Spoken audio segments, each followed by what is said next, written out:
السلام علیکم ناظرین، اعظم وائس میں خوش آمدید۔ ناظرین، قطر کے البید اسٹیڈیم میں اتوار کی شب رنگا رنگ افتتاحی تقریب کے ساتھ فٹ بال عالمی کپ 2022 کے میلے کا باقاعدہ آغاز ہوا۔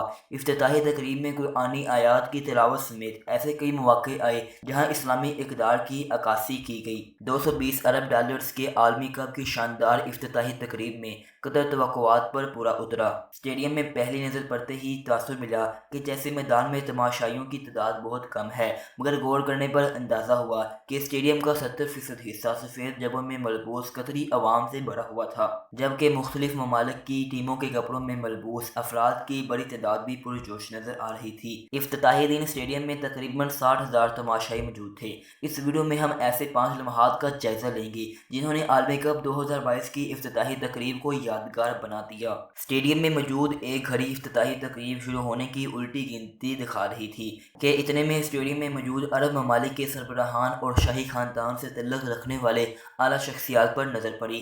ان رہنماؤں میں وژن 2030 میں قطر کے سب سے بڑے اتحادی سعودی عرب کے ولی عہد اور وزیر اعظم محمد بن سلمان بھی موجود تھے، جو فیفا عہدے داران اور قطری شاہی خاندان کے ساتھ ساتھ نظر آئے۔ یہ پہلا موقع تھا جب عالمی دنیا فیفا اور عرب ممالک کے اتحاد کی شاہد بنی، جبکہ ترکی کے صدر رجب طیب ایردوان بھی شرکت کرنے والے نمایاں عالمی سربراہان میں شامل تھے۔ قطری امیر مملکت نے اپنے والد کا ہاتھ چوما، جس کے بعد تقریب کا آغاز کیا گیا۔ بالآخر الٹی گنتی اختتام کو پہنچی اور ایک مختصر دستاویزی فلم کے ذریعے قطر نے ایک بار پھر اپنی تاریخ و ثقافت کی عکاسی کی اور ساتھ ہی عالمی دنیا کو ایک کر دینے کی فیفا ورلڈ کپ کے عہد کو دہرایا۔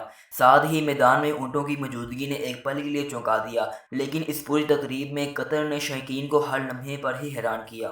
ناظرین، ہالی ووڈ اداکار مورگن فری مین کو دیکھ کر سب حیران ہو گئے۔ اس موقع پر معذور قطری قاری، یوٹیوبر اور عالمی کپ ایمبیسڈر کارم المفتاح اور مورگن کے درمیان گفتگو بھی ہوئی۔ دلچسپ گفتگو کا آغاز کچھ یوں ہوا کہ غانم نے مورگن کو مدعو کیا، جس پر مورگن نے سوال کیا، کیا مجھے یہاں خوش آمدید کہا جائے گا؟ جس پر غانم نے کہا کہ یہ دعوت نامہ پوری دنیا کے لیے ہے، یہاں سب مدعو ہیں۔ بعد ازاں مورگن فری مین نے اختتامیہ کلمات میں کہا کہ فٹ بال کھیل سے محبت مختلف ممالک کو یکجا کر دیتی ہے اور اس طرح مختلف ثقافتوں کی اقوام بھی اس موقع پر ایک ہو جاتی ہیں۔ ناظرین، اس موقع پر جب فری مین نے دنیا میں موجود تنوع کے حوالے سے سوال کیا تو غانم نے قرآن کریم کی سورہ حجرات کی آیت کی تلاوت کی، جہاں اللہ تعالیٰ نے شناخت کے لیے قوموں کو قبیلوں میں تقسیم کرنے کا ذکر کیا ہے۔